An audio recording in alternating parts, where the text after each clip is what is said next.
Bismillahirrahmanirrahim. Bismillahirrahmanirrahim. Assalamualaikum warahmatullahi wabarakatuh.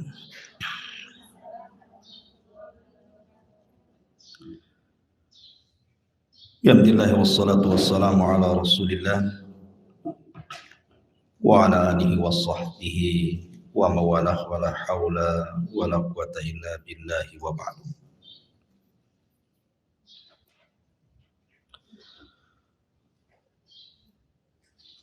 Baik, kita lanjutkan kajian kita, masih membahas tafsir, dan kita masuk pada surah Al-Adiyat. Surah Al-Adiyat ini dalam tertib Al-Quran masuk pada surat yang ke-100 dengan jumlah ayat 11, jumlah kalimat 40, dan jumlah huruf 164. Dan dia satu di antara surah Makkiyah, artinya turun sebelum hijrah Nabi sallallahu alaihi wa ala alihi wasallam.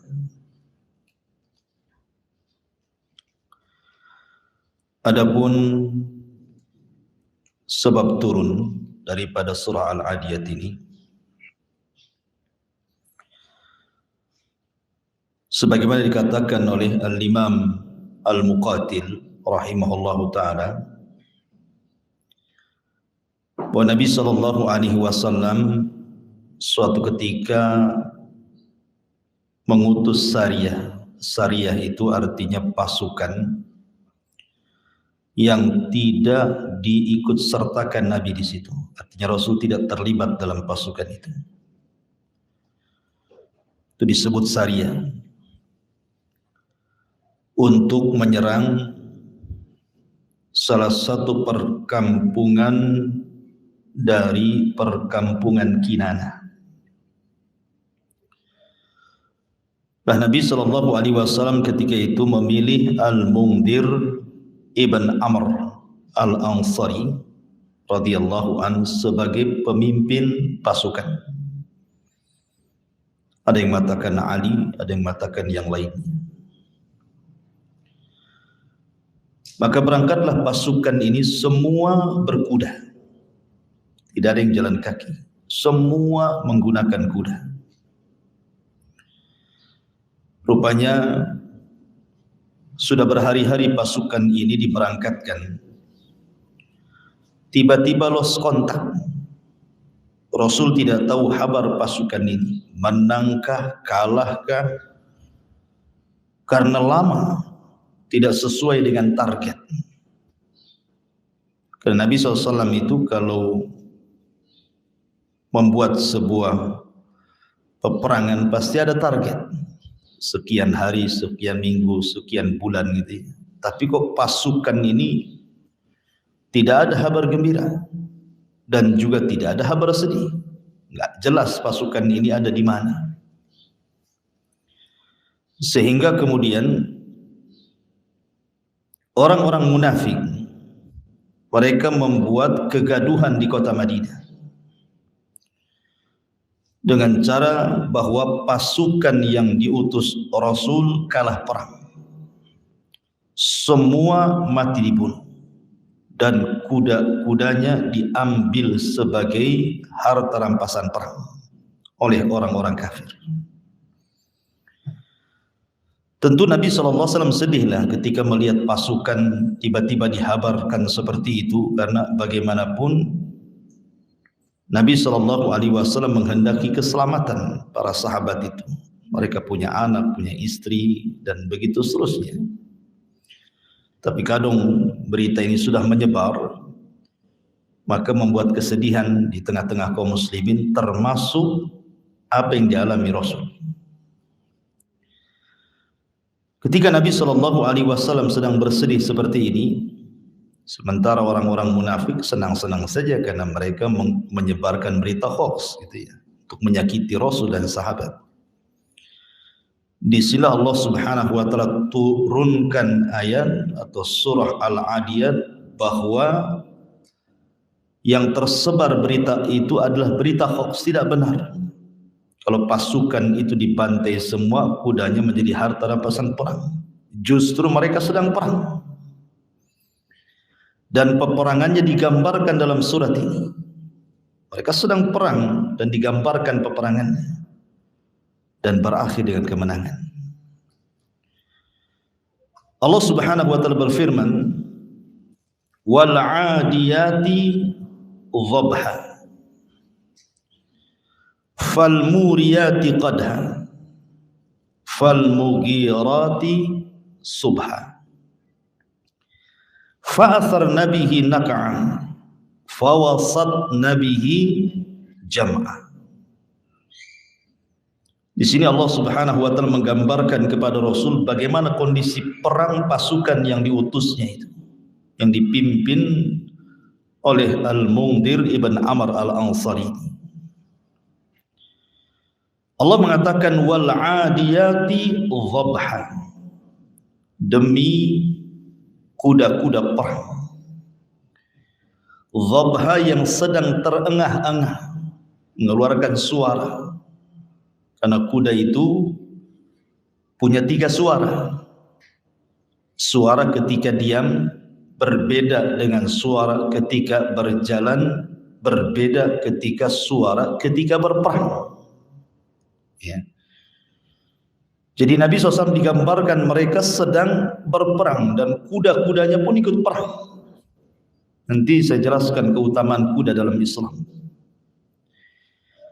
Kemudian Allah katakan fal muriyati qadha, dan demi kuda-kuda perang yang memercikkan api dari kaki-kaki mereka, menunjukkan bahwa peperangan terjadi di malam hari. Karena kalau siang hari nggak nampak api-apinya kan, kuda ikan pakai sepatu besi itu. Kalau dihentakkan ke batu kan muncrat tuh itunya ya, kembang apinya itu. Alhamdulillah semalam nggak ada kembang api, nggak tahu di sini. Jadi Rasul digambarkan mereka sedang berperang dalam kondisi gelap. Kapan perang itu terjadi? Maka Allah katakan fal mughirati subha, mereka sedang menyerang di waktu subuh.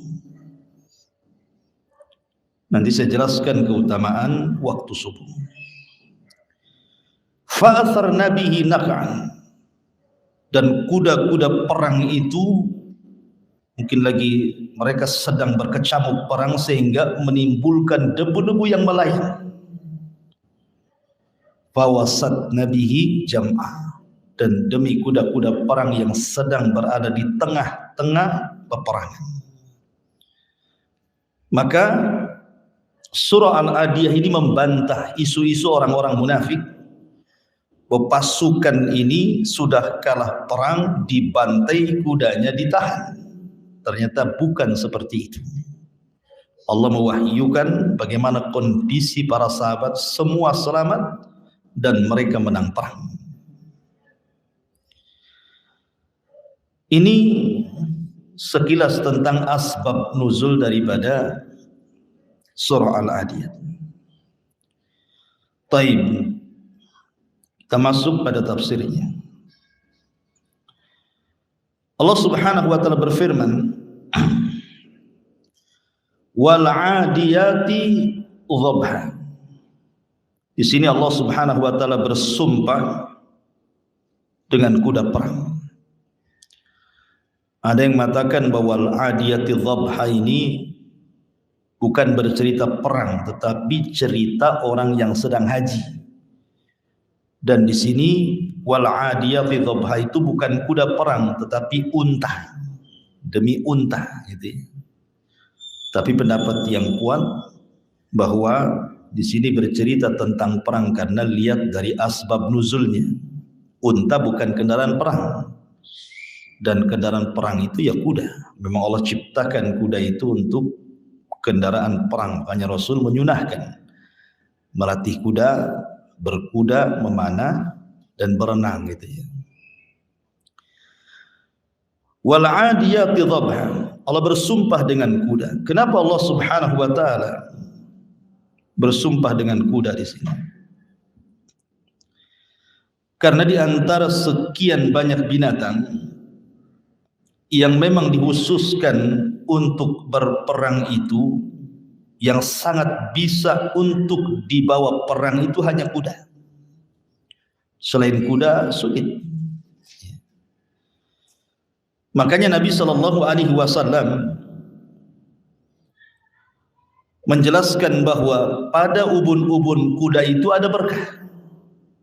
Nabi mengatakan al-khailu fi nawasihal khair ma'qudun. Dalam kuda itu, di dalam ubun-ubunnya ada kebaikan yang terikat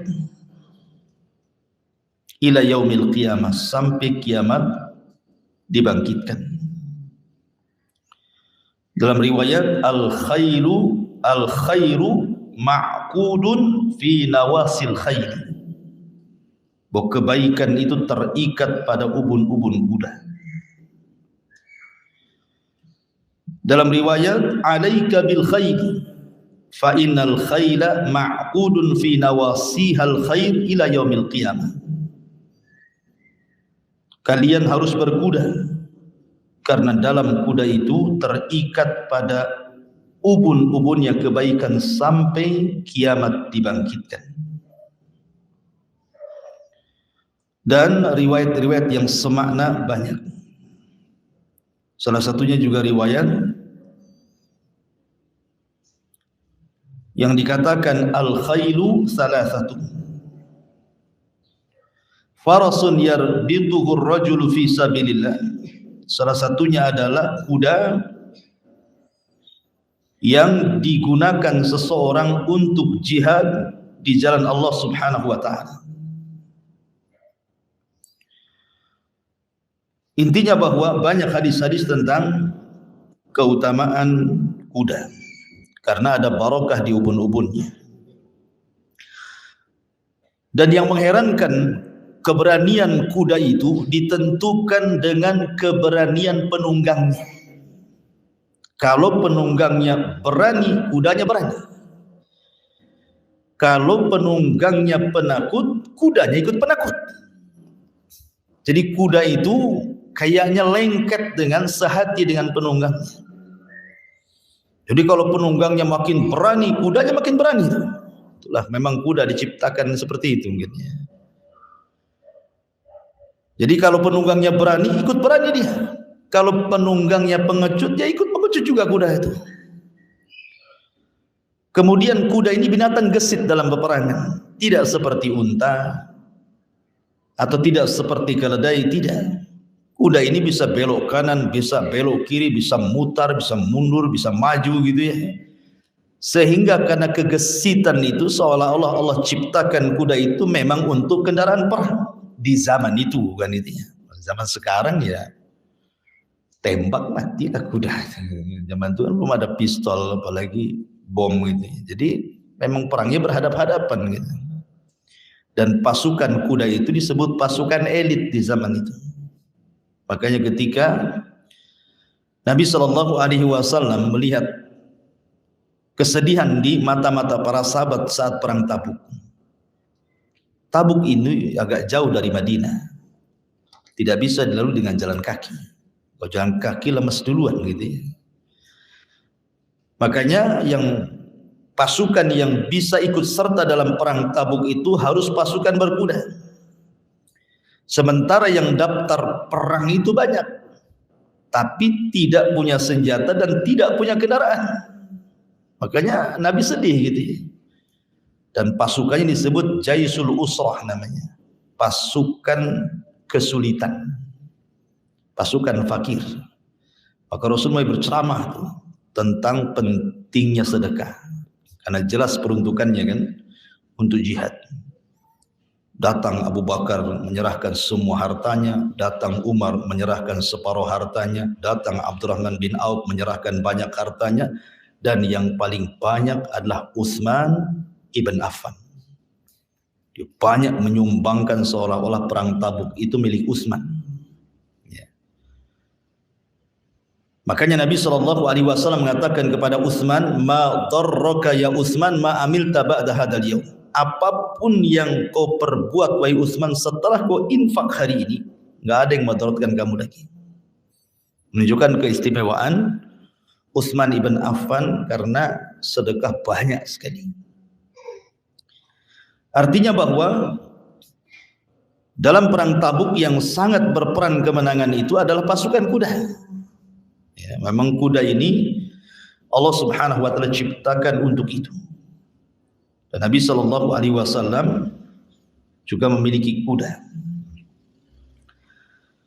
Taib, kemudian di sini Allah mengatakan wal adiyati dhabha.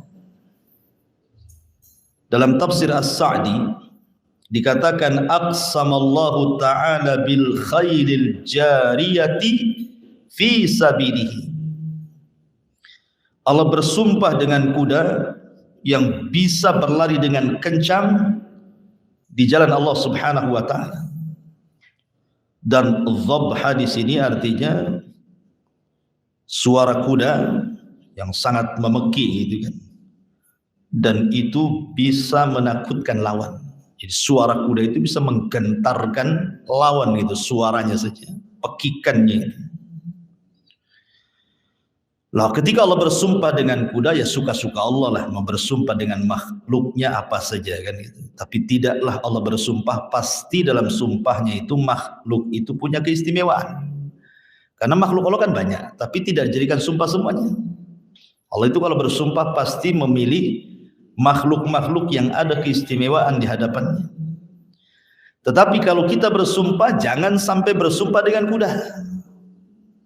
Karena kuda makhluk tidak boleh bersumpah dengan makhluk. Siapa yang bersumpah dengan makhluk maka dia telah melakukan kesyirikan. Man halafa bi ghairillahi faqad asyrak. Siapa yang bersumpah kepada selain Allah maka dia telah menyekutukan Allah. Makanya ada istilah para ulama, bersumpah atas nama Allah untuk sebuah kedustaan itu lebih baik dibandingkan bersumpah kepada selain Allah untuk sebuah kejujuran. Kenapa bersumpah kepada Allah untuk sebuah kedustaan jauh lebih baik dibandingkan bersumpah kepada selain Allah untuk kejujuran? Kan dosanya beda. Kalau bersumpah kepada Allah kemudian dia berdusta, ya dosanya dusta saja. Bersumpahnya benar gitu ya. Tetapi ketika dia bersumpah kepada selain Allah, walaupun jujur, dia terjerumus kepada kesyirikan. Maka syirik lebih besar dosanya dibandingkan dusta. Dusta ini dosa besar. Tetapi sebesar-besarnya dosa adalah syirik gitu ya. Makanya bersumpahlah kepada Allah Subhanahu wa taala. Tapi jangan pelan sedikit-sedikit sumpah. Wallahi, wallahi. Sumpah itu diperlukan dalam waktu-waktu tertentu. Seperti orang dituduh, ya. Maka kita tidak berbuat tapi dituduh, maka cukup yang dituduh itu bersumpah saya tidak melakukan. Tapi yang menuduh bukan hanya bersumpah, dia wajib mendatangkan bukti kan itu. Wal 'adiyati dhabha fal muriyati qadha. Fal muriyat artinya fal muqidati bihawafiriha nara. Wadzalika min syiddati aduwiha. Jadi fal muriyah itu artinya percikan-percikan api yang keluar dari kaki-kaki kuda, maksudnya dari sepatu-sepatu kuda itu. Qadha, dan ini menunjukkan bahwa peperangan itu sangat sengit sekali. Karena kalau kuda langkahnya pelan-pelan dan mengeluarkan api lah kan itu. Memang kuda ini lagi bergerak ke sana kemari, beradu kaki dengan batu gitu ya. Makanya ini betul-betul sedang berkecamuk di tengah-tengah peperangan. Kemudian fal mughirati subha. Sedikit saya terangkan agak panjang. dan para sahabat menyerang musuh di waktu subuh. Mungkin sering saya ulang-ulang, tapi nggak apa-apa. Sesuatu yang terulang itu semakin lengket gitu ya. Kenapa Nabi SAW disifatkan dalam setiap peperangannya tidak pernah menyerang kecuali di waktu subuh? Rasul itu kalau menyerang tidak pernah siang, tidak pernah sore, apalagi malam. Rasul itu nunggu waktu subuh biasanya. Kalau dia mendengar di sebuah daerah ketika mau diserang itu terdengar suara adzan, maka Nabi tidak akan menyerang. Berarti daerah itu daerah kaum muslimin. Dari sini ada turunan fikih ketika menentukan negara Islam dengan negara kafir. Apa bedanya negara Islam dengan negara kafir? Seperti Indonesia ini negara Islam ke negara kafir. Karena ada orang yang mengatakan Indonesia ini negara kafir, berhukum dengan hukum tauhid, macam-macam ya. Dia tidak paham definisi negara namanya. Negara Islam itu apabila syiar berkumandang. Salah satunya yang paling mencolok adalah suara adzan. Kalau suara adzan tidak dilarang, bersaut adzan satu masjid ke masjid berikutnya, dari musolah ke musolah berikutnya, dari ringtone handphone ke ringtone handphone berikutnya. Ada tuh suara ringtone handphone ya. Suara ringtone-nya azan, tapi waktu sholat tak ke masjid, tak sholat pula dia. Jadi cuman ringtone-nya saja azan. Jadi ketika suara azan di mana-mana dan tidak dilarang pemerintah, apalagi syiar-syiar yang lainnya juga, otomatis kalau azan tidak dilarang, ya sholat tidak dilarang lagi kan gitu. Secara otomatis itu.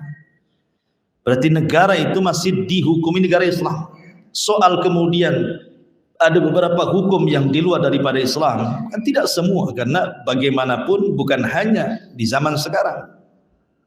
Di zaman Bani Umayyah, di zaman Bani Abbasiyah pun tidak sempurna. Yang sempurna ya zaman Khulafaur Rasyidin saja kan itu. Tapi minimalnya syiar-syiar Islam itu berkumandang. Berarti ketika syiar berkumandang, berarti negara itu negara Islam. Beda dengan negara tetangga, Singapura umpamanya kan. Suara azan saja nggak boleh keluar, kecuali di satu masjid itu ya, Sultan itu. Nah, berarti bukan negara Islam, ya negara kafir. Karena juga mayoritas juga orang di luar dari Islam di sana. Lah Nabi itu kalau nyerang nunggu dulu tuh. Kalau ada yang azan, kedengar azan dah jadi. Berarti di situ dianggap daerah Islam. Tapi kalau tidak mendengar azan sama sekali, langsung diserbu. Ya, setelah mereka sholat subuh, langsung turun menyerbu daerah itu. Kenapa Nabi memilih waktu subuh? Karena ada hadis Nabi SAW mengatakan, nusirtu bis sabah wa uhlikatil adu bid-dabur. Aku ditolong dengan angin subuh, angin sobat namanya. Dan kaum Ad dihancurkan dengan angin sore. Makanya kalau ibu-ibu baca hadis-hadis tentang para sahabiah, wanita-wanita di zaman Rasul yang rutin ikut jamaah di masjid itu, kebanyakan riwayat sholat subuh. Dan tidak disebut riwayat sholat yang lain. Kan sholat itu ada zuhur, ada asar, ada maghrib, ada isya gitu. Tapi riwayat-riwayat wanita-wanita di zaman Nabi yang sholat berjamaah dengan laki-laki di masjid itu sholat subuh. Kenapa memilih sholat subuh? Ya pertama karena memang kondisinya gelap, ya kan, sehingga tidak menimbulkan fitnah. Yang kedua karena memang sekalian riyadhah, olahraga. Mereka berjalan dari rumah ke masjid, dari masjid ke rumah, itu sekalian olahraga. Karena waktu selepas subuh itu disabdakan Rasul, Allahumma barik li ummati fi bukuriha. Ya Allah, berkahi umatku di waktu paginya. Di waktu pagi. Makanya aktivitas Nabi SAW selepas sholat subuh, Rasul tidak keluar masjid. Rasul terkadang banyak buat acara selepas sholat subuh. Terkadang mengumpulkan sahabat, kemudian ditanya soal mimpi. Nah, siapa yang bermimpi semalam? Nah, gitu ya. Nanti sahabat mengintik, saya bermimpi semalam begini Rasul, ditakwilkan sama Nabi. Saya bermimpi ini wahai Rasul, ditakwilkan sama Nabi. Terkadang bertanya soal mimpi Rasul itu. Ya, karena Rasul juga pakar takwil mimpi seperti Nabi Yusuf alaihi salatu wassalam, atau di kalangan ulama tabi'in seperti Muhammad ibn Sirin, itu pakar mimpi. Ya. Tapi ibu kalau bukan pakar mimpi, jangan coba-coba mentakwil mimpi orang. Suaminya mimpi, dalam mimpinya maaf selingkuh dengan tetangganya, diceritakan Pak sama ibu. Oh kalau gitu oh selingkuh ya, padahal mimpi kan, jadi ribut gara-gara mimpi jadinya. Ya. Jadi nggak boleh kalau orang tidak pandai mentakwil mimpi, jangan mentakwil mimpi. Pamannya ada kawan nih cerita mimpi. Kalau dia mulai bercerita mimpi buruk, Bu, jangan didengar. Nasihati dia, maaf ya, kalau mimpi buruk jangan cerita sama saya. Kalau mimpi baik, takwilkan yang baik. Makanya mimpi baik boleh diceritakan, mimpi buruk tidak boleh. Karena mimpi baik kalau diceritakan, pas ditakwilkan baik, diaminkan malaikat, jadi sebuah kenyataan kan itu. Terkadang Nabi SAW mengajarkan para sahabatnya berceramah, mengajarkan ilmu. Terkadang Rasul aktivitas sendiri saja. Habis sholat subuh ya berzikir, baca Quran sampai waktu syuruk. Rasul mengajarkan kepada para sahabat 2 rakaat syuruk, dan itu pahalanya besar kan itu ya.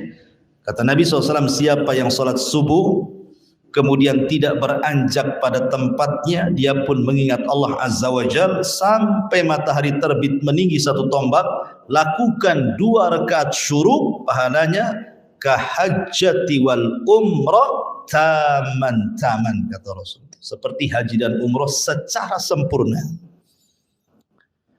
Bayangkan haji itu berapa biayanya, Bu?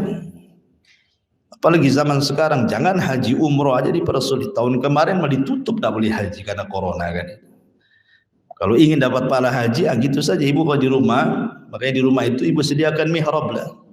Jadi di kamar, tapi ada khusus tempat sholat, di pojok sebelah mana. Jangan pula pindah-pindah, kadang di dapur lah, kadang di ruang tamu sholatnya. Jadi khususkan, walaupun rumah tidak harus lebar, tidak harus luas, sempit, tapi ada tempat khusus maksudnya di situ. Buat mihrab sebelah mana gitu, sajadahnya jangan dirubah-rubah di situ saja. Seperti Maryam punya mihrab sendiri gitu ya. Nah, supaya di situ khusus tempat sembahyang, bersihkan semua. Jadi di situ tempat rahmat turun. Makanya karena wanita kan tidak wajib ke masjid, makanya harus punya mihrab sendiri. Ya, punya tempat sembahyang sendiri di rumah. Jangan dipindah-pindah. Di situ saja. Lah, supaya dapat keutamaan ini.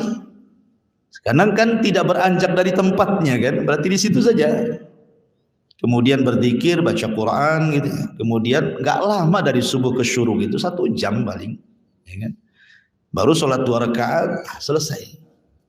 Itu aktivitas Nabi seperti itu.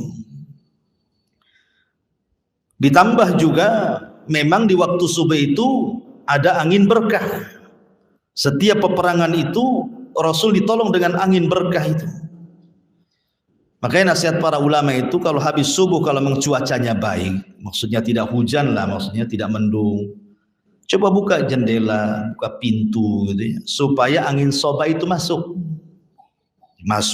sehingga membawa berkah ke dalam rumah. Makanya Ibnul Qayyim mengatakan, siapa yang tidur selepas subuh tidak diberkahi keluarganya, tidak diberkahi pekerjaannya, tidak diberkahi kehidupannya. Kenapa? Karena itu waktu turun berkah di situ masalahnya. Rahasia hidup manusia 1 hari itu ada di waktu itu masalahnya kan. Makanya jangan tidur di situ. Ingatkan kalau suami tidur lagi, jangan tidur lagi lah gitu. Kan 1 jam saja lah, nggak lama kan. Ya. Jangan ayam pula dapat berkah ya. Ayam nggak tidur tuh jam segitu tuh. Kemudian juga selain daripada angin soba dan juga turunnya berkah di waktu subuh itu, menyehatkan badan ya. Bisa membuang sirkulasi angin masuk rumah kan, berganti tuh sirkulasinya kan. Artinya banyak kebaikan di waktu subuh. Kemudian Allah mengatakan fa'asar nabihi naq'ah.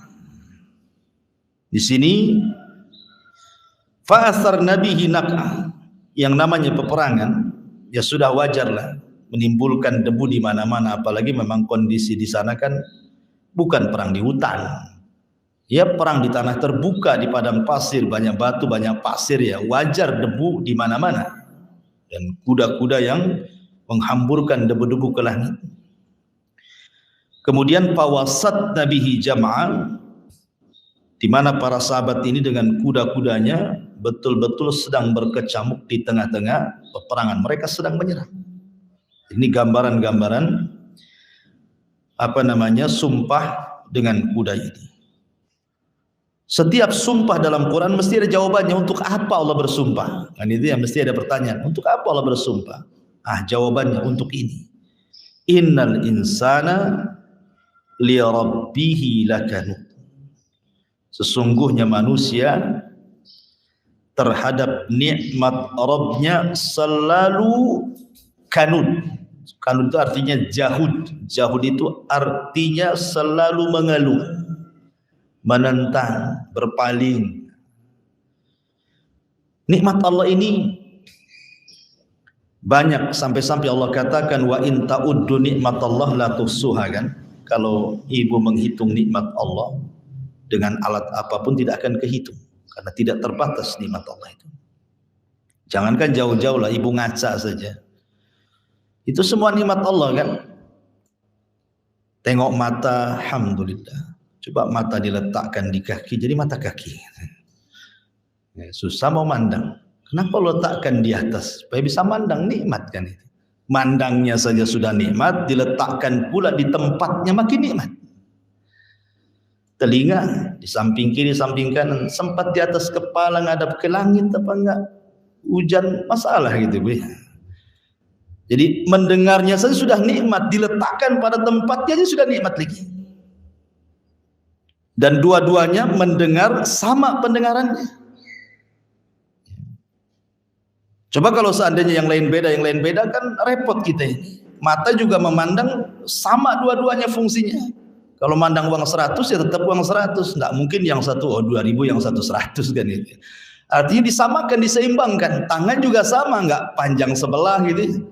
Kaki nih kalau panjang sebelah susah mau jalan, kayak orang pincang jadinya.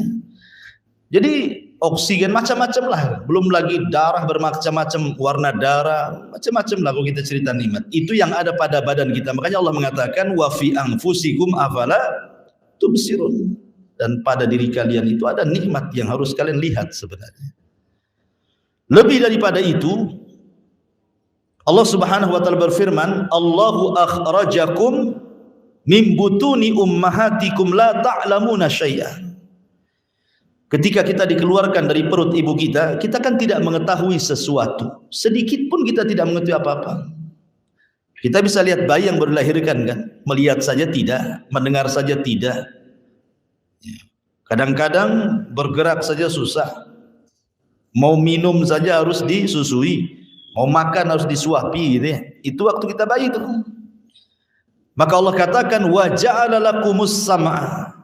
Baru Allah perdengarkan. Jadi mendengar dia. Wal absar, Allah berikan penglihatan, jadi melihat. Wal afidah, Allah berikan akal dan hati, jadi cerdas, ya. Akhirnya dengan penglihatan dia bisa belajar, dengan mendengar juga sama. Akhirnya ketika dia sudah diberikan hati, punya akal, kemudian cerdas, yang satu jadi dokter, jadi insinyur, jadi jenderal, presiden, menteri, semuanya gitu. Apa sih fungsinya? Lihat ujung ayat, la'allakum tashkurun, agar kalian bersyukur sebenarnya itu. Tapi tidak pernah kita bersyukur. Kadang-kadang kalau ditanya itu, sering saya katakan, kadang-kadang ada orang kalau setiap ditanya itu jawabannya susah. Pernah ibu kan ya? Gimana kondisinya? Susah Ustaz. Nanti ketemu lagi. Gimana sudah baik kan? Masih susah. Susah gitu. Masih susah aja setiap ketemu. Jadi kita susah, jadi ikut susah jadinya. Melihat kesusahan orang, kita pula yang susah. Males lah mau tanya, si susah terus kan. Seolah-olah dunia ini diciptakan itu susah untuk dia. Dia tidak pernah melihat bagaimana nikmat yang di badan kita itu sudah kaya sebenarnya di itu. Makanya ketika Ibrahim ibn Adham Kalau tidak salah seorang ulama zuhud, ya kan? Ada orang mengeluh ekonomi di zaman susah, sedikit susah. Akhirnya dipanggil sama Ibrahim Adham, sini kamu. Kalau kamu ingin kaya, maukah kau lepas matamu? Ku beli sekian ratus dirham. Kalau kau ingin kaya, potong tanganmu, ku beli dengan sekian ratus dirham. Potong telingamu, ku beli sekian ratus dirham. Potong kakimu, saya beli sekian ratus dirham. Kamu kan uang banyak tuh jadinya. Dia mengatakan tidak maulah kan itu ya. Artinya bahwa kalau dia paham harga mata, harga telinga, harga kaki, harga tangan, pasti dia akan mengatakan dia kaya nikmat. Lah karena dia nggak berpikir ke situ, lihat orang buta, pengen melihat kalau seandainya ada gitu ya, rumah sakit yang bisa berobat dan dia bisa melihat. Terkadang walaupun dia susah, dia akan cari itu uang untuk supaya matanya melihat kan gitu. Karena coba orang-orang yang mungkin Allah ya takdirkanlah kecelakaan yang tadinya bisa berjalan akhirnya pakai tongkat. Itu kalau melihat orang yang jalannya tegap itu berangan-angan kapan aku seperti dia gitu sebenarnya. Cuman kadang-kadang kita tidak berpikir seperti itu. Makanya ada seorang ulama ketika tidak bisa berjalan, kakinya patah, kemudian tangannya juga patah, matanya buta gitu kan. Dia masih mengatakan alhamdulillah, segala puji dan puja hanya milik Allah Subhanahu wa taala yang masih menganugerahkan aku dan melebihkan aku dibandingkan yang lainnya. Jadi yang sebelahnya ngomong, kenapa kau mengatakan seperti itu? Gue jalan pun tidak, tangan pun tak ada, mata pun buta gitu ya. Tapi dia mengatakan, ya, aku masih lebih utama dari si fulan ibn fulan. Jadi orang yang syukur nikmat itu salah satunya adalah dengan melihat nikmat yang ada, kemudian lihat kekurangan orang gitu maksudnya. Saya memang tidak bisa jalan, saya buta, tapi ada yang lebih parah lagi, berbaring nggak bisa apa-apa gitu kan. Pemain seperti itu. Makanya kalau dalam urusan dunia supaya kita mudah bersyukur itu lihat ke bawah. Jangan lihat ke atas. Kalau lihat ke atas capek lah kan itu, pegel tuh. Kasihkan terpen pun tetap saja pegel dia kan. Kalau ke atas, makanya kalau urusan dunia lihat ke bawah. Tapi kalau urusan agama jangan pula lihat ke bawah. Nggak apa-apa, saya hafal 5 surat, si anu 1 surat pun tak hafal. Bukan begitu. Iya, urusan agama jangan lihat ke bawah. Urusan agama lihat ke atas. Cemana dia bisa 1 juz hafal? Kok saya nggak hafal? Lam yakunil saja dibulak-balik, si lam yakunil terus. Jadi kalau urusan agama itu jangan sekali-kali lihat ke bawah, nggak akan berkembang. Ya, pahalanya nggak nambah-nambah. Tapi kalau urusan dunia kata Rasul, unduru ila man huwa asfala minkum wala tamduru ila man huwa fawqakum fahuwa ajdar alla tajdar nikmatallah alaihi kata Rasul. Lihat ke bawah, jangan lihat ke atas supaya kita lebih pantas dan bisa bersyukur akan nikmat. Alhamdulillah saya masih bisa berjalan, si anu pincang. Saya masih bisa ngontrak, si anu di kolong jembatan gitu ya. Jadi masih harus seperti itu. Innal insana li rabbih lakan. Ya karena memang khuliqal insan halu'a. Dalam riwayat ayat yang lain manusia itu diciptakan mudah berkeluh kesah, sedikit-sedikit ngeluh, sedikit-sedikit ngeluh. Itulah manusia. Wa innahu ala dzalika lasyahid. Dan sesungguhnya dia sendiri manusia itu tahu kalau dia itu suka mengeluh. Ya. Dia menyaksikan sendiri gitu kan, dia mengakui sendiri sebenarnya. Sebab kalau dia tahu nikmat Allah itu banyak yang diberikan kepada kita. Karena kan begini ya, kadang-kadang barometer kekayaan menurut kita dengan kekayaan menurut para sahabat itu sudah berbeda masalahnya. Makanya ketika sahabat ditanya soal makna ghina, mana kaya itu, maka sahabat mengatakan selama seseorang itu bisa makan 1 hari itu, kemudian punya rumah sehingga dia terbebas dari hujan dan panas, kemudian punya pasangan suami istri yang saling melindungi, berarti Anda sudah kaya. Kenapa? Karena banyak di luar sana yang justru tidak tiga-tiganya. Gitu ya. Bahkan ketika dikatakan oleh Rasulullah SAW kepada seseorang, kamu punya pembantu, maka sahabat ini mengatakan, punya wahai Rasul, idan anta malik, kalau begitu kau raja, katanya. Gitu kan. Punya pembantu saja Rasul mengatakan kita jadi raja. Kenapa? Karena bisa memimpin satu orang gitu ya. Nyuruh-nyuruh orang gitu kan. Raja kan tukang nyuruh-nyuruh. Ya. Itu saja sudah kaya. Itu barometer kekayaan menurut para sahabat. Kalau kita kan beda ya. Kalau kita ini kalau kaya, kalau punya kos-kosan 10 gitu ya. Mobilnya berjejer, tapi rental gitu. Wa innahu lihubbil khairi lasyadid. Kenapa manusia itu bisa kanut, ya, mudah berpaling, mudah i'rad begitu ya, mudah menentang, mengeluh, berkesah? Ini sebabnya. Wa innahu lihubbil khairi lasyadid. Karena manusia itu kepada dunia cintanya melampau. Harta dalam bahasa Arab itu disebut mal. Mal dalam bahasa Arab itu dari mala yamilu mailan, artinya kecenderungan untuk memiliki, kecenderungan cinta untuk menguasai, kecenderungan kepada sesuatu untuk menguasai, itu disebut harta. Makanya dalam surah Al-A'la Allah mengatakan bal tu'thirunal hayatad dunya, bahkan kalian lebih memilih kehidupan dunia. Padahal kita sudah yakin wal akhiratu khairun wa abqa kan.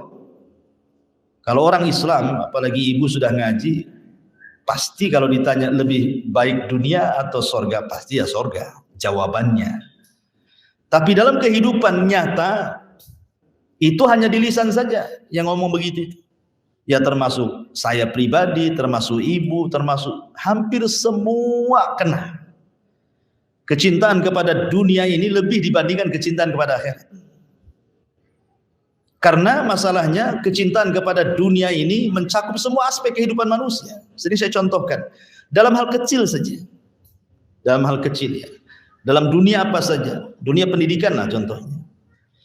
Banyak orang tua kalau dia orang agama masih awam itu, dia rela loh sampai bisa menjual sawah, menabung, menyekolahkan anaknya, tapi lihat jurusannya semua dunia.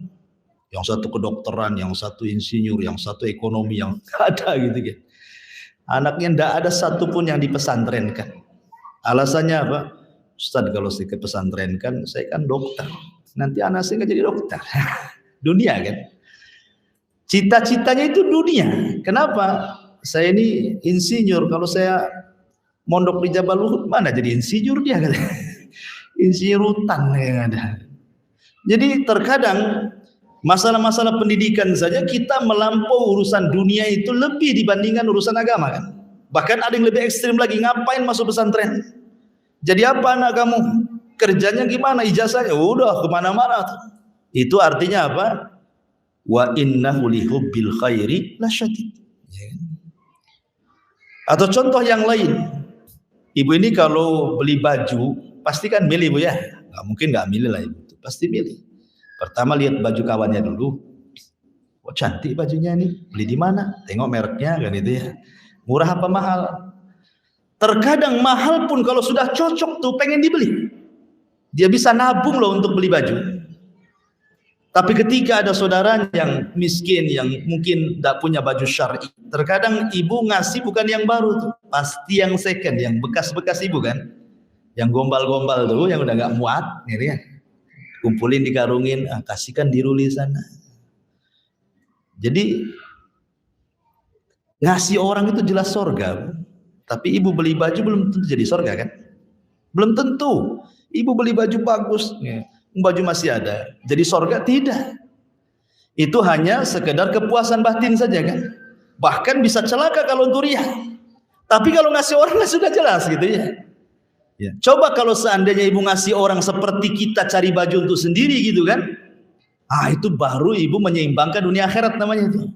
Makanya Rasul mengatakan la yu'minu ahadukum hatta yuhibba li akhi ma yuhibbu li nafsi kan itu. Tidak sempurna iman seseorang sampai bisa mencintai saudaranya sebagaimana dia bisa mencintai dirinya sendiri. Ibu kalau urusan kuliner, Masya Allah, saya Ustadz, saya enggak eman kalau mengeluarkan biaya, yang penting enak. Nah, ada istilah seperti itu. Kalau untuk makan jor-joran, pesan semua diconteng-conteng berapa? 500.000, bayar, enggak ada nyesal sampai rumah.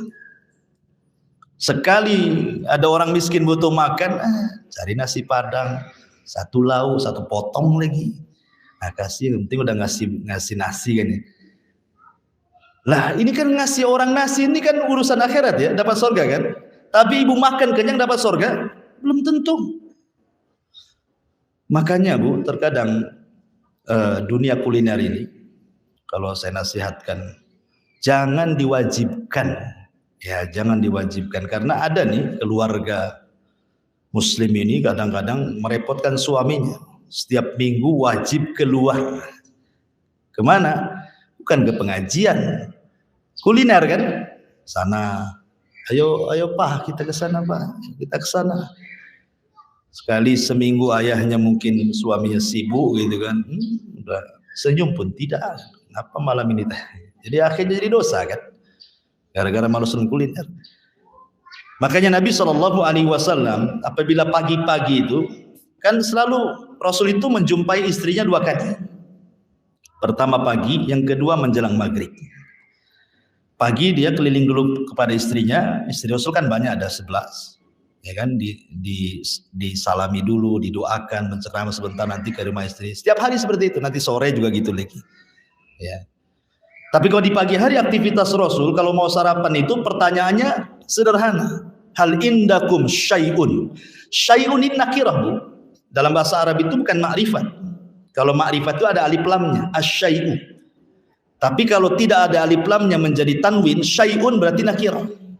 Artinya pertanyaan Rasul kepada istrinya itu bukan bertanya masak apa. Ya. Bukan disebutkan makanannya, tapi ada enggak sesuatu. Sehingga kalimat sesuatu ini apapun oleh Nabi dimakan gitu maksudnya. Mau ini dimakan, mau itu dimakan. Nah, sekarang suami ibu terapkan jadi Nabi gitu.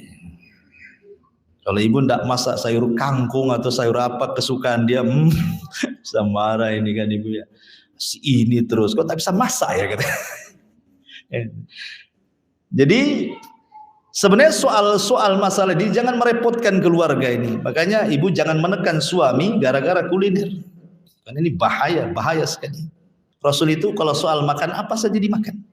Dan istri-istrinya pun diperlakukan yang sama. Rasul tidak memaksa kau harus masak ini, harus masak itu enggak. Sehingga kalau kata Aisyah radhiyallahu anha ummul mukminin atau istri yang lain, tidak ada wahai Rasul, kata Rasul, kalau gitu saya puasa sih. Ya. Kan sederhana ya kehidupan Nabi itu kalau diterapkan kan. Tapi suami ibu nggak seperti Nabi sih misalnya. Kalau dia bilang nggak masak, maki-maki deh. Kok ngapain ini, tidur aja kan, nggak masak gitu. Nabi kan sederhana saja. Ya, nggak ada puasa ya. Kalau ada dimakan. Ya seperti itu Nabi. Artinya dunia kuliner ini merusak keluarga sebenarnya. Terkadang lebih wajib daripada sholat wajib itu kadang-kadang. Taib. Wa innahu ala dzalika lasyadid wa innahu lihubbil khairi lasyadid. Atau dalam masalah apalah, masalah pernikahan juga sama kan. Terkadang kita ini kalau orang awam yang diundang itu justru orang-orang kaya. Dia kaya tentu juga kolega-kolega dia yang diundang kan. Padahal mungkin sampingnya banyak orang miskin. Enggak diundang kadang-kadang. Padahal seburuk-buruk makanan walimah itu yang diundang orang kayanya dan ditinggalkan orang miskinnya kan, itu kata Nabi. Nah, ini kan batu sirunal hayatad dunya, atau dengan kata lain wa innahu lihubbil khairi lasyadid. Carikan jodoh juga sama. Saya contohkan, yang satu hafal Quran miskin, yang satu dokter banyak gajinya, ganteng lagi. Nah, nanti yang hafal Quran nunggulah kalau ada adiknya lagi gitu ya. Gitu ya. Ini kan jelas itu. Kenapa? Masuk pada wa innahu lihubbil khairi lasyadid. Karena kita ini terlampau cinta dengan dunia. Jadi semua masalah apa saja jadi dunia. Tidak ada akhiratnya. Ya. Mau yang sudah ngaji, mau yang nggak ngaji, ustadz juga sama. Ini kalau amplopnya sedikit agak malas datang. Dan juga yang seperti sampai ada yang ngasih takrif tuh, kalau mengundang saya sekian, kan gitu kan. Ada tuh ustaz-ustaz tuh, ya. Nah, kalau nggak sekian juta, nggak mau datang deh. Anda ini sedang berdakwah, sedang cari duit gitu. Kalau sedang cari duit janganlah begitu, kerja kan gitu ya. Jadi sampai kepada masalah-masalah dakwah pun banyak yang kemudian lebih mencintai dunia daripada akhirat. Jadi kalimat wa innahu li hubbil khair lasyadid ini mencakup semuanya. Enggak ada yang tersisa dalam kehidupan kita ini. Coba apa yang tersisa dalam kehidupan kita? Depan kita masjid masih belum jadi. Kita bangun rumah kita udah lebih baik daripada masjid. Nah, itu contoh yang jadi sebutkan contohnya ada semua. Ya, soal pendidikan anak-anak juga sudah sama, semua sama. Makanya kenapa di sini Allah tekankan dengan kalimat la syadid. Ya, syadid itu artinya sangat kepengen gitu ya. Soal dunia itu. Padahal sebenarnya akhirat itu lebih baik dan lebih kekal. Kenapa kemudian akhirat yang sudah jelas-jelas kekal lebih baik dibandingkan dunia? Kita lebih cinta dunia nih.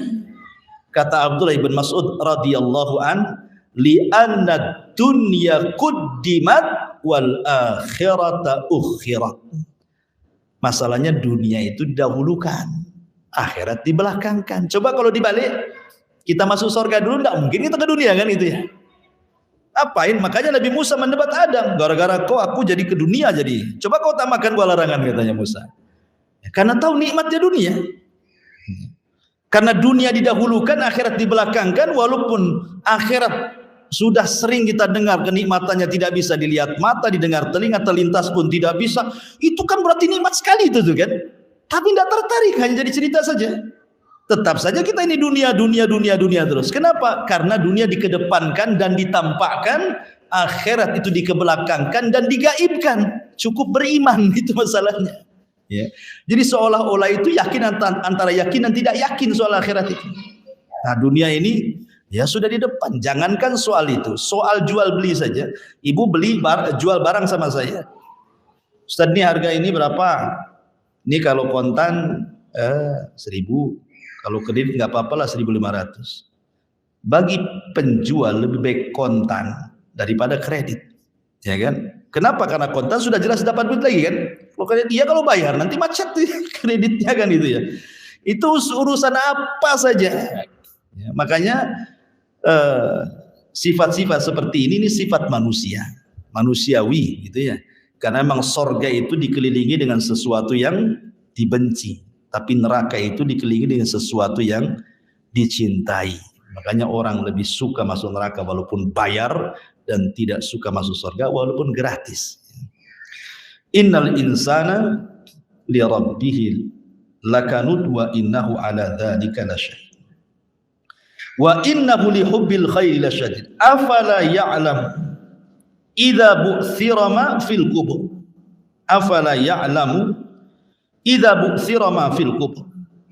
Tidakkah manusia mengetahui apabila bu'thira dibangkitkan ma fil qubur, apa-apa yang ada dalam kuburan. Kata Syekh Sa'di, afala ya'lamul insan ma yantadiruhu idza akhrajallahu al-ummahat minal quburi lil hisabi wal jaza. Artinya, apakah manusia itu tidak mengetahui apa yang ditunggunya apabila Allah keluarkan kita dari kuburan, di hadapannya sudah dibentangkan hisab dan juga balasan. Orang kalau beriman dengan hari kehidupan setelah kematian, pasti orang itu akan terlahir menjadi amanah, jujur, disiplin, dan begitu seterusnya. Kenapa? Karena setiap ucapan ada tanggung jawabnya, setiap perbuatan ada tanggung jawabnya, setiap amalan ada balasannya. Oh, seperti itu. Kalau yakin nih, kalau saya ngomong, nanti ada balasannya, nggak jadi dia ngomong, ya kan? Oh, kalau ngomong baik balasannya surga, pasti dia akan tata bahasanya. Orang melangkah ke tempat maksiat, nggak jadi. Kenapa? Nanti maksiat ada balasannya, diarahkan ke tempat yang halal, kan begitu. Jadi setiap orang kalau yakin ada kehidupan setelah kematian, pasti baik tuh hidupnya. Makanya kalau kita melihat ya, waroknya para ulama, zuhudnya para ulama, amanahnya para ulama itu luar biasa. Saya contohkan Muhammad ibn Sirin rahimahullah taala, ulama tabi'in. Dia itu seorang pengusaha kaya, dia ulama kaya, Muhammad ibn Sirin ini. Lah salah satu usaha Muhammad ibn Sirin ini adalah jualan zait. Zait itu minyak zaitun. Ya, minyak zaitun kalau di sana kan minyak zaitun minyak goreng ya. Sampai di Batam pula jadi minyak urut gitu. Jadi Ibn Sirin ini jual minyak goreng gitu, minyak zait. Jadi ketika ada peluang, namanya pembisnis itu kan melihat peluang. Ini peluang baik nih, karena seorang pembisnis kan dia rela berani mengeluarkan modal karena sudah jelas hitung-hitungannya kan. Ini pas ini momennya saya belanjakan semua minyak kan, ini pas momennya. Mungkin kalau sekarang ini pas mau Idul Fitri, mau Idul Adha, mau acara-acara besar gitu kan, pasti laku gitu ya. Jadi dihabiskan modal itu. Ya dengan hitung-hitungan dia akan untung. Allah takdirkan di malam hari minyak itu kecemplung tikus. Ya.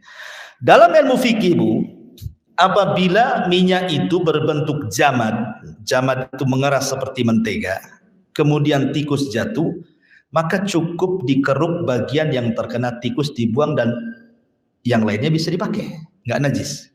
Kalau bentuknya jamad, ya bentuknya keras, kayak mentega kan keras ya, cukup yang bagian terkena binatang bangkai itu cukup dibuang, nah, sisanya bisa dipakai. Tapi kalau cair seperti minyak kan cair itu, maka dianggap najis. Ditumpahkan semua Muhammad ibn Sirin. Sebab itulah dia bangkrut. Coba bayangkan kalau ini terjadi pada kita, kan orang nggak tahu ada tikus yang tinggal dibuang dijual kan gitu ya. Orang kalau nggak terpikir bahwa di sana ada kehidupan setelah kematian kan, mungkin begitulah ceritanya kan. Sayang ini modal sudah besar, masa gara-gara satu tikus dibuang semuanya kan gitu kan. Kalau orang jahat buanglah tikus, mana ada orang tahu ya. Tetapi lihat bagaimana waroknya para ulama. Kenapa? Karena yakin ada kehidupan setelah kematian. Ini kalau minyak dijual padahal ini sudah dianggap najis, berapa dosa yang akan saya tanggung kan begitu pikirannya. Makanya Abu Hanifah, ma'ruf Abu Hanifah, seorang pengasas mazhab Hanafi, dia pengusaha kain yang kaya. Abu Hanifah itu kan ikut jejak bapaknya, karena bapaknya kan pengusaha kain ya, kain katun atau kain sutra lah bahasa kitanya kan. Jadi ketika dia sudah jadi pengusaha besar Abu Hanifah itu, jadi ada yang order kain di daerah lain gitu ya. Dia punya pembantu namanya Bishr, pembantu dalam pegawainya. Dia mengatakan, wahai Bishr, ambil nih kain ini, bawa ke sana, ada yang pesan. Nanti tolong jelaskan, di sini ada cacatnya sedikit. Jelaskan sama dia. Kalau dia mau silahkan, kalau nggak mau bawa balik. Akhirnya sama Bishr dibawa kain itu. Kain itu banyak, mahal. Ketika sampai di konsumen, lupa pula Bishr ini menjelaskan cacat yang dimaksud Abu Hanifah gitu maksudnya. Langsung main jual, kemudian dapat uang, pulang. Jadi ketika sampai mau menyerahkan uang kepada Abu Hanifah bertanya, sudah disampaikan amanah bahwa tadi ada beberapa kain ada cacatnya. Kata Bishr, astagfirullahaladzim, lupa wahai imam. Lihat apa yang dilakukan Abu Hanifah. Ini modal besar. Ya. Kata Abu Hanifah, ambil nih uang ini, kamu sedekahkan kepada anak yatim. Kamu sedekahkan kepada fuqara wal masakin, ambil uang. Coba kan, untuk membalas apa? Cacat yang sedikit tadi. Padahal kan cacat sedikit saja kan, tapi karena waroknya Abu Hanifah tidak mau. Makanya untuk sebagai imbalannya supaya dia tidak terkena syubhat tadi, dia sedekahkan semuanya tuh. Wah, coba kalau para pedagang kayak gitu kan, makmur dunia ini. Ya, pedagang tidak. Timbangan bagus-bagus dibuat pabrik, nggak ada ganjel, dikasih ganjel sama dia, gitu kan? Meteran sudah pas-pas 1 meter dikurangi 1 senti. Ya. Takaran juga sama, sengaja dipukul bawahnya biar dengok ke ke dalam, jadi nggak pas kan satu gantang kan. Itulah orang-orang itu ngurangi tikaran, ngurangi meteran, ngurangi timbangan, dikurang-kurang semuanya. Tapi kalau jadi pembeli maunya ditambah, tambahlah. Masa segini tambah? Itu biasa ya. Kalau nggak mau tambah saya beralih ngancam pula dia katanya. Begitu kan. Itulah namanya wailun lil mutaffifin. Kenapa? Karena tidak ingat ada kehidupan setelah kematian. Karena Allah mengatakan wa hussila ma fis sudur. Kata Syekh Sa'di, istikhraju mastutira fis suduri min khairin aw syarrin. Di dunia, Bu, kita bisa menyembunyikan hasad, bisa menyembunyikan suudzon, bisa menyembunyikan dendam, dengki. Ya, kita bisa pura-pura baik sama orang padahal jahat sama orang. Orang hasad kan? Pamannya saya hasad sama ibu. Saya tidak perlu menampakkan hasad saya kan? Pura-pura baik padahal saya orang hasad sama ibu. Di dunia bisa disembunyikan tuh. Di akhirat tidak bisa. Semua yang ada pada dada kita itu sudah ada catatannya. Makanya sering saya katakan catatan manusia itu ada dua. Ada catatan yang bergabung dengan seluruh umat sejak zaman Nabi sampai hari ini, sampai ibu hidup ini. Jadi ibu nanti catatannya akan dijadikan satu dengan Abu Bakar, Umar, Utsman, Ali, Imam Syafi'i, Abu Hanifah, para ulama semuanya akan jadi satu catatan. Di situ kita akan dipermalukan karena kita akan dibaca catatan kita, semua lihat. Ya, oh selama ini kau hasad, kau dusta, kau dendam, kau ini, semua tahu. Ya, ada catatan yang dipegang sendiri. Ini catatan yang dipegang sendiri itu untuk mengklopkan antara perbuatan kita dengan catatan. Dalam hadis Ibnu Tokoh itu kan, ada orang datang dengan bawa 99 catatan, kata Allah bentangkan satu catatanmu. Sekali satu catatan dibentang sejauh mata memandang. Kalau saya analogikan itu kalau ibu belanja di mall gitu ya. Itu kan keluar risitnya tuh dari komputer tuh. Ini kalau risitnya ini sejauh mata memandang, mungkin ibu beli satu mall dibeli semua. Serisitnya sampai jauh mata memandang itu. Dan subhanallah pada hari kiamat nanti, yaumul hisab itu, Allah kembalikan hafalan kita. Jadi Allah berikan kekuatan hafalan yang tidak Allah berikan di dunia. Jadi kita akan hafal tuh mulai ibu balik sampai ibu wafat, ibu hafal tuh. Kalau sekarang kan mungkin kadang-kadang lupa kan itu. Apalagi soal utang, lupa kalau punya utang. Dari bayar belum ya? Kayaknya sudah, padahal enggak. Jadi sekarang kan mudah melupakan, orang mendolimi orang itu sangat mudah. Tapi nanti di akhirat semua hafalan dikembalikan ke otak kita untuk mencocokkan hafalan dengan tulisan. Ya. Jadi semua yang ada dalam hati itu akan ditampakkan. Makanya Allah tutup inna rabbahum bihim yauma idzil khabir. Sesungguhnya Rabb mereka pada hari itu la khabir. Khabir itu maha mengetahui. Subhanallah, di antara khabirnya Allah sering saya ingatkan punya. Allah itu tahu kalau ibu itu maksiat. Allah tahu, nggak mungkin Allah nggak tahu kan? Allah itu maha khabir kok. Allah tahu ibu sedang maksiat sendiri, sembunyi-sembunyi, ya kan? Setiap kita pasti bermaksiat. Cuman kita tidak tahu aja maksiatnya beda-beda antara kita dengan yang lain kan. Tapi semua orang itu pasti maksiat. Minimalnya berzina pandangan, berzina telinga, berzina lisan, berzina. Semua orang wajib berbuat dosa. Dan Allah tahu. Tetapi Allah itu tersifati dengan khabir. Allah maha tahu maksiat kita. Tapi karena rahimnya Allah, kasih sayangnya Allah kepada kita, Allah tutup loh maksiat kita itu. Allah kan sudah tahu kita sedang maksiat, tapi Allah tutup tuh maksiat kita sehingga orang nggak tahu. Makanya dalam Islam tuh Bu, tidak boleh ibu menceritakan dosa yang sudah dilakukan. Tidak boleh. Kullu ummatin mu'afan kata Rasul. Setiap umatku pasti dimaafkan dosanya. Illal mujahir, kecuali orang mujahir. Siapa mujahir itu Rasul? Orang yang menyingkap perbuatan dosa yang sudah dilakukan diceritakan pula sama orang. Ya. Ibu ketemu orang kemarin gitu ya, menggibah orang gini gitu. Ceritakan bahasa sama orang, iya kemarin juga betul. Saya ngomong sama si Anu juga ngomong gitu. Diceritakan yang sudah-sudah. Janganlah kan itu. Jadi hal-hal yang sudah Allah tutupi jangan dibongkar. Makanya ketika fatwa para ulama, ada seorang pelacur sudah bertobat. Kemudian dapat pasangan yang baik, ahli agama. Apakah seseorang ini harus jujur kepada suaminya kalau dia mantan pemain malam, pemain remang-remang gitu ya, ataukah tidak perlu? Kata para ulama tidak perlu. Allah sudah tutup aibmu dari suamimu, jangan diceritakan, karena tidak semua cerita didengar, tidak semua cerita ikhlas orang itu. Kau sudah ceritakan, sudah cukup Anda dengan Allah saja, gitu maksudnya. Jangan cerita walaupun kepada suami. Taunya suami ketemu kita baik-baik, gitu saja maksudnya. Ataupun sebaliknya, mungkin suaminya bejat dapat istri soleh, jangan diceritakan, awak ini mantan preman dulu. Tidak perlu cerita kayak gitu. Pokoknya ketemu baik-baik, itu yang jadi catatan sudah.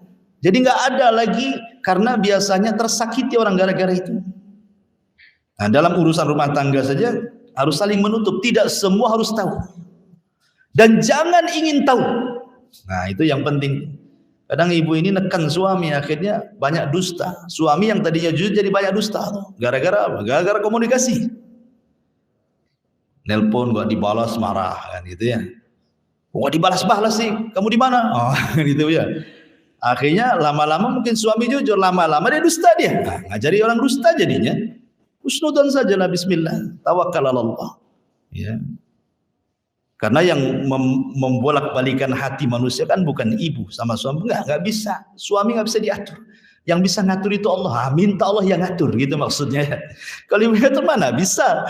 Hati orang itu dia genggaman jari jemari Allah Azza wa Jalla. Yuqallibu kaifa yasha. Allah bisa membalikan sesuka hati dia. Mau keras hari itu jadi keras, mau lemah lembut hari itu mau lembut. Begitulah Allah Azza wa Jalla. Maka minta kepada zat yang membolak-balikan hati. Nah, minta supaya suaminya dirubah, suaminya begini. Kalau minta sama suami itu himbauan, Bang, tolonglah robah. Ya, paling gitu saja gitu kan. Ya saja kalau suami itu simpel dia. Nanti diulang lagi seperti itu. Nah, tapi kalau Allah yang membolak-balikan hati dia, siapa yang bisa Allah buat dia halus menjadi keras? Tidak akan bisa. Sebagaimana Allah tetapkan dia keras hati, ibu mau lembutkan dia tidak bisa gitu kan. Makanya karena kita ini bukan memegang hati orang, kita punya tetangga keras, doakan saya, Allah mudah tetangga ini agak lembut lah kan. Nanti mudah-mudahan lama, insya Allah kalau berdoa masa dari sekian ratus doa nggak ada yang diijabah. Ini kemudian diantara makna khabir juga. Allah tahu kita maksiat. Selain Allah tutup hebatnya Allah gitu, kita punya Tuhan ini rahim betul-betul.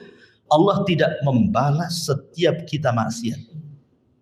Tapi Allah kasih kesempatan loh ya. Kesempatan lama sampai kita wafat loh. Coba kalau seandainya satu kali maksiat, satu kali tamparan saja.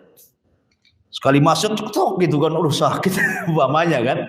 Mungkin orang itu tidak mau hidup mungkin kan itu. Tapi karena rahimnya Allah, Allah tidak langsung balas, dikasih kesempatan. Ya. Ayo maksiat, tapi kasih kesempatan bertobat gitu. Jadi selain menutupi aib Allah itu juga, pada Allah itu udah khabir loh ya. Tapi juga Allah memberikan kesempatan untuk bertobat. Bertobat kepada Allah Azza wa Jalla. Inna rabbahum bihim yawma idzil khabir. Wallahu a'lam. Ini uraian tafsir Al-Adiyat. Baik, kita buka tanya jawab, silakan. Iya.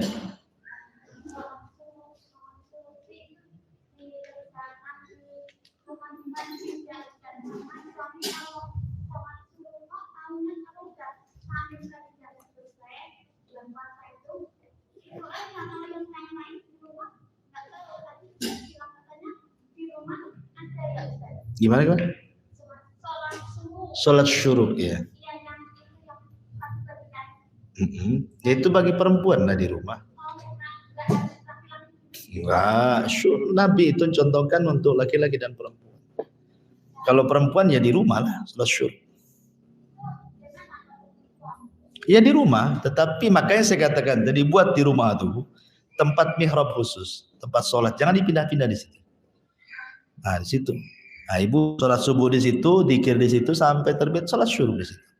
Ada yang mengatakan syuruk itu duha yang diawalkan. Sebagian ulama mengatakan syuruk itu duha yang diawalkan. Ada yang mengatakan duha sendiri, syuruk sendiri, dan itu yang kuat.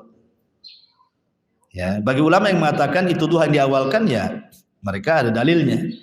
Tapi ulama yang mengatakan itu syuruk sendiri, duha sendiri ada dalilnya. Cuman kalau laki-laki dianjurkan di masjid, kalau perempuan ya di rumah. Karena bagaimanapun sholat terbaik bagi perempuan itu makin ke dalam makin baik di rumah. Cuman boleh ke masjid dengan syarat gitu yang ketat gitu ya.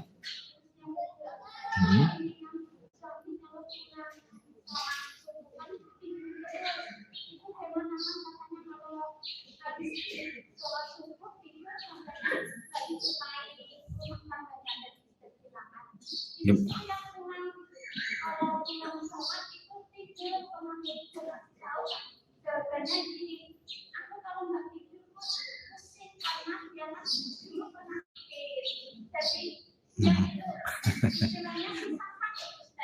Harus tidur. Itu sugesti itu. Kalau sugestinya itu dibalik gitu kan. Kalau nggak tidur saya sehat gitu kan. Mungkin berbeda. Iyalah itu sugesti namanya. Sugesti itu apa ya? Bahasa sugesti itu apa, Bu? Keyakinan berlebihan, sugesti itu ya. Keyakinan yang berlebihan itu sugesti. Jadi kayak orang minum bodrek. Kalau sudah bodrek saja, sekali paramek tidak mempan tuh kepalanya. Tetap aja mikir gak hilang-hilang. Itu sugesti namanya. Dirobah sedikit-sedikit. Dirobah saja, bilang sama suaminya dirobah. Karena perkataan ulama itu kan Rasul yang bersabda, bukan Ibnul Qayyim. Ibnul Qayyim hanya menyimpulkan saja. Rasul yang mengatakan Allahumma barik li ummati fi bukuriha. Ya Allah berkahi umatku di waktu pagi. Itu waktu berkah. Kalau tidur hilanglah berkah dia. Berkah itu semuanya, kalimat berkah itu luzumul khair dalam bahasa Arab. Berkah itu diambil dari birkah. Birkah itu tempat minumnya unta, itu birkah namanya. Jadi kalau ibu punya kamar mandi, ada bak-bakan itu ya untuk naruh air, itu disebut birkah dalam bahasa Arab. Kenapa berkah diambil dari birkah? Sebab kalau air ditaruh di situ nggak akan tumpah. Kalau kebaikan sudah ada pada ibu, maka kebaikan itu akan tetap di situ. Dan kebaikan itu menyeluruh, ya, bukan hanya cerita harta saja. Cerita batin, cerita kesenangan, ketenangan, anaknya jadi soleh, gitu ya. Gak nyebelin, suaminya gak banyak ulah, istrinya juga sama. Semua kebaikan dalam rumah tangga. Ya. Walaupun tak banyak hartanya tapi cukup. Walaupun pekerjaannya tidak begitu ini tapi bisa senang, namanya berkah itu umum semuanya. Bukan hanya ke ini saja. Coba kasih tahu suaminya berubah.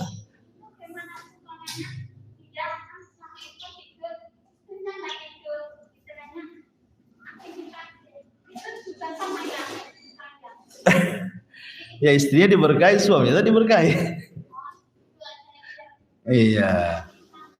Ya kalau bisa itu sama-sama lah, dibiasakan. Sekali-kali tidur enggak apa-apa. Kalau memang sakit perlu, tapi jangan dibiasakan gitu maksudnya ya. Justru waktu subuh ke syuruk itu karena waktu berkah. Di situ rahasia rizki manusia. Minta kepada Allah, ya Allah tambahkan ilmu, ya Allah tambahkan rizki yang halal, ya Allah tambahkan amal saya diterima. Harusnya kan berdoa itu di waktu itu. Karena ketika kita umpamanya bekerja nih, kalau pagi hari kita berdoa supaya dapat rezeki halal, insya Allah mungkin dapat yang halal. Tapi kalau tidak berdoa terkadang masuk ke yang haram, masuk ke yang syubhat. Kita nggak tahu namanya kan. Pagi zaman sekarang ya kan, zaman sekarang mana peduli syubhat haram, nggak peduli. Bahkan ada istilah yang lebih parah gitu, yang haram saja susah, kok pula suruh cari yang halal katanya kan. Dan ada cerita-cerita seperti itu. Artinya ya cobalah dirubah kan bisa lah masa. Dan itu kan cuma 1 jam saja. Kalaupun mau setelah matahari terbit, tidurlah situ.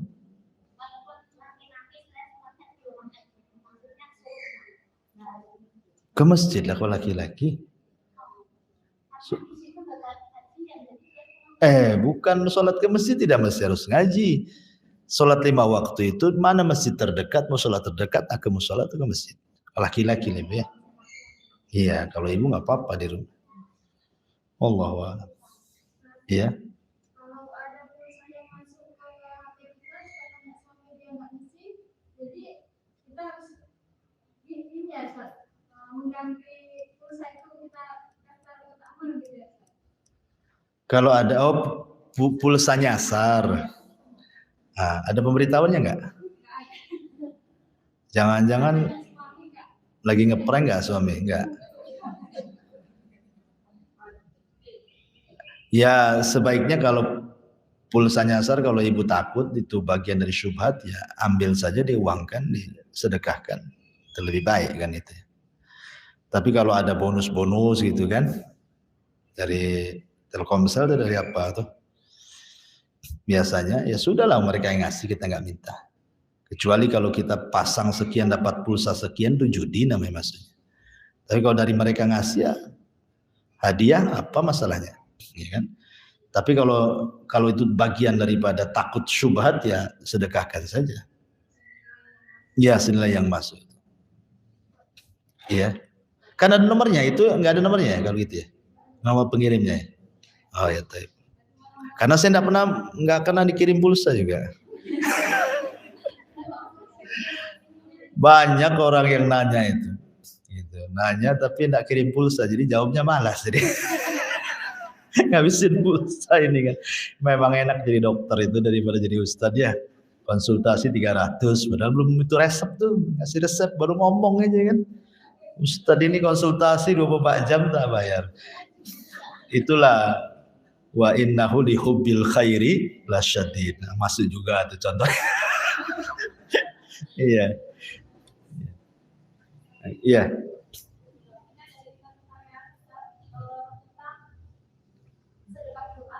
Ah.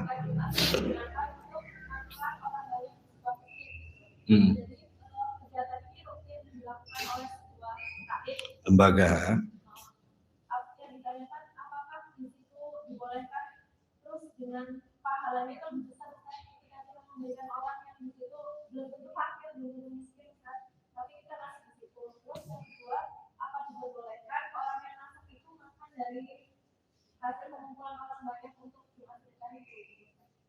Iya. Alhamdulillah. Di sana ada sedekah, di sana ada hadiah. Makanya ketika kita membahas masalah pembagian kurban, sepertiga disedekahkan, sepertiga dihadiahkan, sepertiga dimakan yang korban, kan itu ya. Kenapa disedekahkan? Untuk fuqara wal masakin. Kenapa dihadiahkan? Karena tidak semua orang fakir miskin, tetangga kaya kasih hadiah, kan itu ya. Atau orang kafir kasih hadiah, bukan sedekah. Ya, karena dia non muslim. Kemudian dimakan sendiri. Tapi secara umum yang bersedekah ngasih makan di hari Jumat itu sebuah kebaikan. Itu amal baik itu. Amal baik, karena kan sasarannya kita tidak tahu di situ. Kan nggak tahu sasarannya siapa. Yang penting orang yang Jumat kasih sedekah. Dan ingat, sedekah itu salah satu jalan khusyuknya sholat. Ibu kalau tanya Ustaz, gimana cara khusyuk sholat? Gampang. Sedekah sebelum sholat. Mana ayatnya? Allah mengatakan, wa dzakaras qad aflaha man tazakka wa dzakaras ma rabbih fasal. Allah mengatakan, qad aflaha man tazakka. Sungguh beruntung orang yang tazakka. Tazakka itu membersihkan jiwa, artinya bersedekah. Kemudian wa dzakaras ma rabbih. Kemudian dia ketika masuk ke masjid dia membaca Allahumma ftah li abwaba rahmatik. Fasolat, kemudian salat. Kata ulama, tartib ini bisa jadi khusyuk. Kalau ingin khusyuk salat, sedekah dulu. Baru berdoa, baru salat. Kenapa? Karena sedekah itu membersihkan jiwa. Orang cinta dengan harta, ketika disedekahkan berarti dia sedang melepaskan kecintaan kepada harta. Ketika hatinya sudah lepas dari kecintaan kepada harta dan hanya kepada Allah, maka dia bisa khusyuk dalam salatnya. Nah, itu salah satu kunci bagaimana cara khusyuknya salat. Setiap salat sedekah. Sedekah. Gimana caranya cari orang miskin? Buatlah kaleng di rumah. Ya kan, ditulisi untuk anak yatim, fakir miskin, untuk masjid, untuk apa gitu kan. Habis salat kasih 2.000 salat. 2.000 salat kan enak. Ya, tapi ditukar dulu, jangan 100.000 bankrupt pula, diambil lagi nanti. Butuh diambil lagi.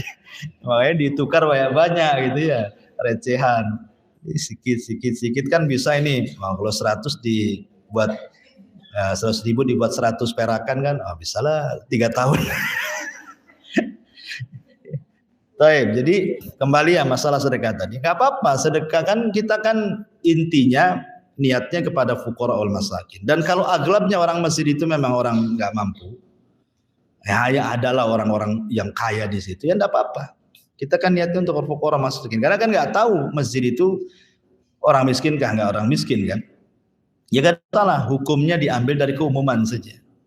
Saya bersedekah orang miskin karena orang yang datang ke masjid biasanya tidak, kita nggak tahu, hanya satu dua aja mungkin ya, tetangga-tetangga gitu. Ya nggak masalah. Ya.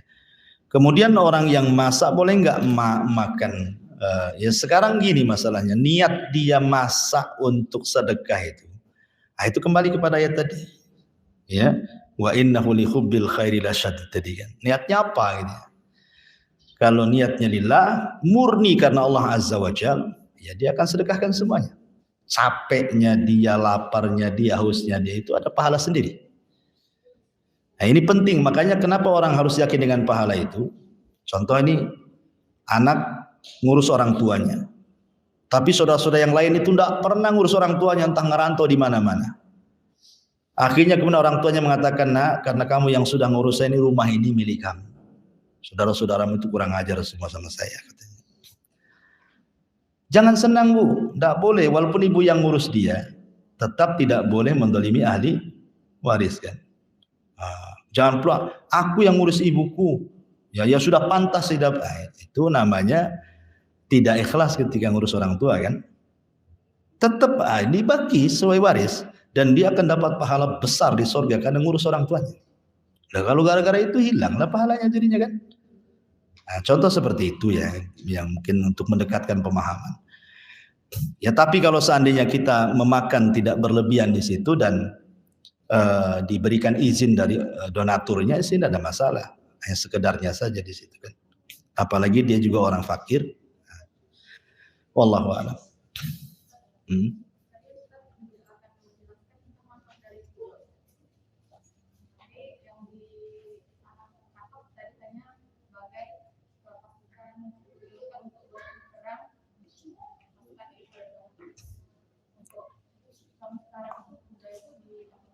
Tetap kuda itu bermanfaat karena di akhir zaman nanti peperangan itu kembali ke kuda. Nanti di akhir zaman itu Allah akan keringkan bumi, nggak ada lagi minyak bumi itu, sehingga nggak ada mobil, akan jadi rongsokan. Helikopter nggak bisa terbang, nggak ada minyaknya. Kalau keringkan semuanya kan, pakai apa? Pakai air gitu, masa terbang? Nanti semua akan kembali ke zaman Nabi. Semua perang itu akan ke kuda, ke panah, ke pedang, ke unta, semua akan seperti itu. Nanti di akhir zaman. Kalau zaman sekarang, ya berkuda ya manfaat juga, itu sunnah hukumnya. Kita berkuda kalau ada kudanya sunnah. Kita kalau ada kuda, latihan kuda sunnah hukumnya. Karena Rasul yang mengatakan kan. Nah, jadi latihan perang itu disunahkan di 3 kendaraan. Kalau mungkin kalau ada kuda ya, kalau kita mungkin bukan tentara ya paling tinggi berkuda lah. Kalau di tentara sudah ada tanknya, ada pesawatnya, enak lah dia kan. Nggak mungkin juga kita mau latihan perang pinjam tank tentara, mau dikasih bang? Kan nggak dikasih, ya sudah kuda lah kan itu. Ya. Berlaku, ya mau laki-laki perempuan sama saja. Cuman kan bagaimanapun kekuatan itu kan ada di laki-laki ya. Wa idulakum mastata'tum. Kalau jihadnya perempuan kan haji. Ya jihadnya perempuan tuh haji. Kalau jihadnya laki-laki perang gitu. Perempuan terlibat perang itu bukan di front, tetapi bagian ngurus yang luka, bagian ngurus yang sakit, perawatnya lah itu ya. Di zaman Nabi kan seperti itu. Bukan bagian di depan, bukan begitu, enggak. Karena ada hadis yang mengatakan, jangan kau bunuh perempuan, jangan kau bunuh anak-anak, jangan kau bunuh orang tua kan itu. Itu kan saran Rasul kalau perang, jangan kau bunuh perempuan, jangan kau bunuh anak-anak, jangan kau bunuh orang tua, jangan kau tebas pohon. Ya. Jadi Islam itu membawa kebaikan karena memang kebiasaan orang kafir terkadang melibatkan perempuan dalam perang kan, seperti contohnya dalam perang Uhud, Hindun itu menggerakkan perempuan tuh, menggerakkan perempuan dalam perang itu. Makanya menang orang-orang kafir karena menghalalkan segala cara kan. Maka dalam Islam ya jihadnya perempuan ya haji lah. Nah, tetapi walaupun demikian menjadi khilaf para ulama, boleh enggak haji perempuan ini tanpa mahram ataukah harus dengan mahram? Imam Ibnu Hazm membolehkan wanita itu tanpa mahram selama perjalanannya aman. Tetapi pendapat yang lain dikatakan tidak, karena mahram itu syarat dari kemampuan. Karena Allah mengatakan man istata'a ilaihi sabila. Kalau dia punya kemampuan maka berangkatlah. Di antara kemampuan itu mahram. Gitu ya. Tapi sebenarnya Allah mengatakan tidak. Khusus haji boleh tanpa mahram kalau aman di jalan. Karena istri-istri Nabi ketika Rasul meninggal mereka umroh. Ya kan? Karena istri-istri Nabi kan tidak boleh nikah lagi. Mahramnya siapa? Makanya dilibatkan rombongan dengan para sahabat kan. Itu dalilnya yang membolehkan wanita haji tanpa mahram dibolehkan, kan itu jihadnya perempuan. Tapi sebagian ulama seperti Syekh Utsaimin melarang, tidak boleh. Karena syarat kemampuan itu harus ada mahram. Tapi kalau jihad kan beda laki-laki. Itu pun jihad itu pun harus ada izin dari orang tua kan. Kalau nggak ada orang tua nggak diizinkan tidak boleh. Makanya ketika para ulama membahas masalah al-a'raf, orang yang berada di tengah-tengah surga neraka itu disebut ashabul a'raf.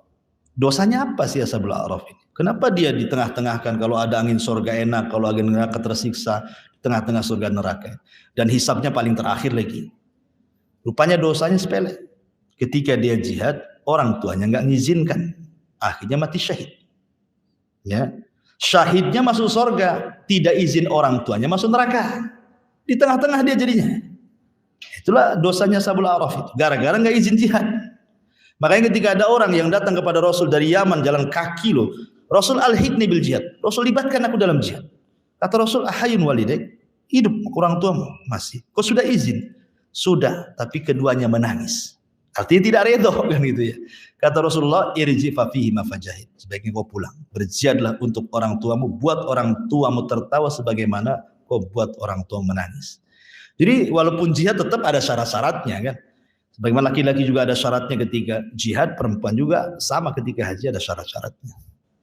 Wallahu a'lam. Ya.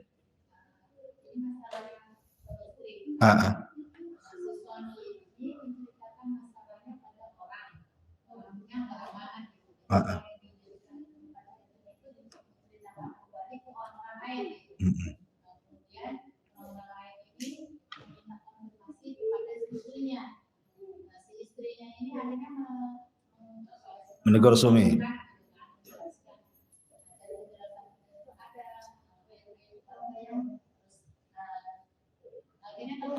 Iya.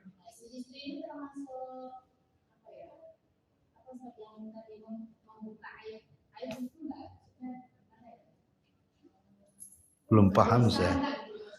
Bukan, belum paham pertanyaannya. Ini si suami nyebarin aib keluarga ke orang lain.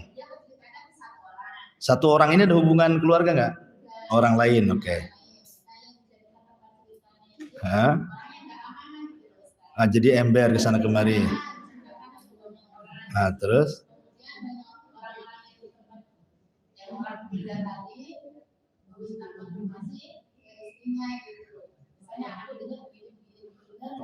Oh gitu. Iya.